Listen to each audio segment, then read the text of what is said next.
An Easy Chair, a short story written and narrated by Dr. Ranjan Kelkar.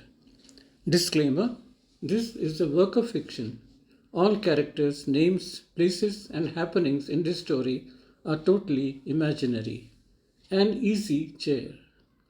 Raja Bhau was a farmer and a successful farmer.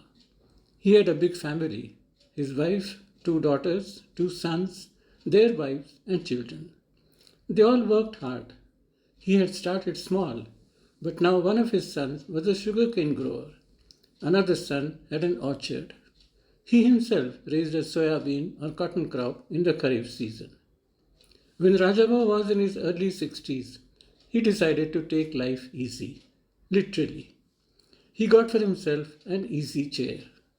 The easy chair was a solid piece of wooden furniture that had a colonial legacy. It had belonged to the upper class waiting room of a railway station near his town.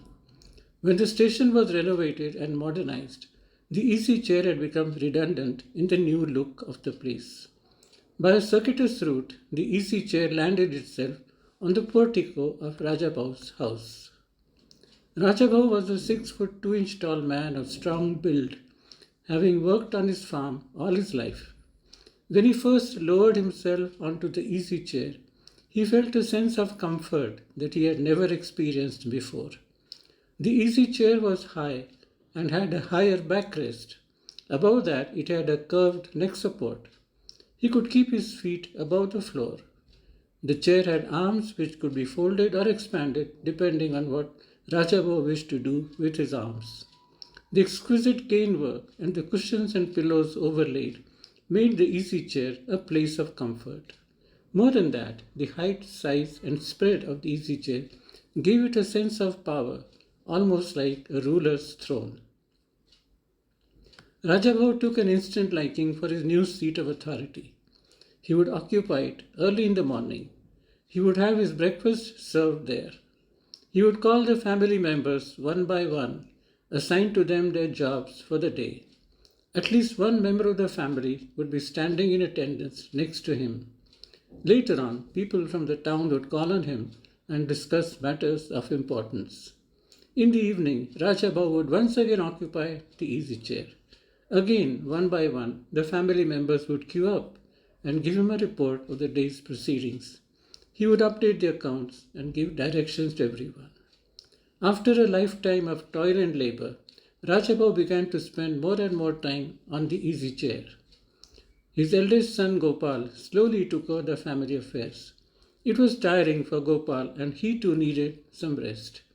He got for himself another easy chair that was light and foldable.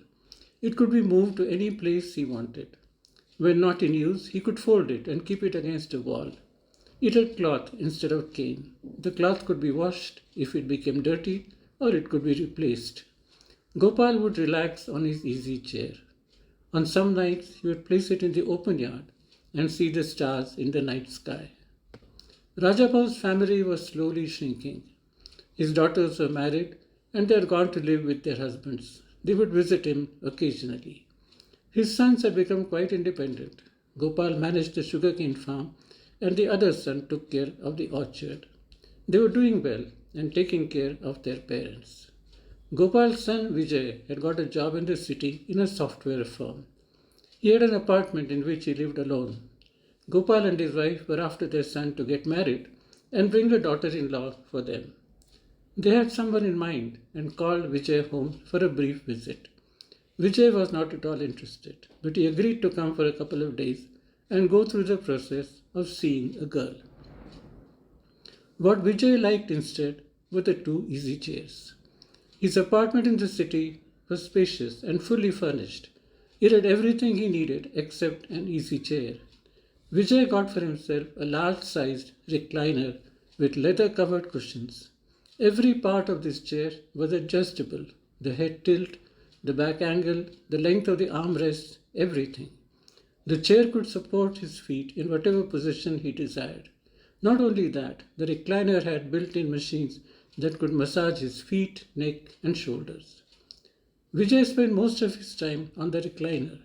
Alexa would switch on the TV screen when the cricket match started. Alexa would put the AC off and on when it became too hot or too cold. He had a remote that would open the door when a delivery person knocked. Vijay's life had become static and super easy, far easier than his father and grandfather could have ever imagined. Vijay almost stopped working.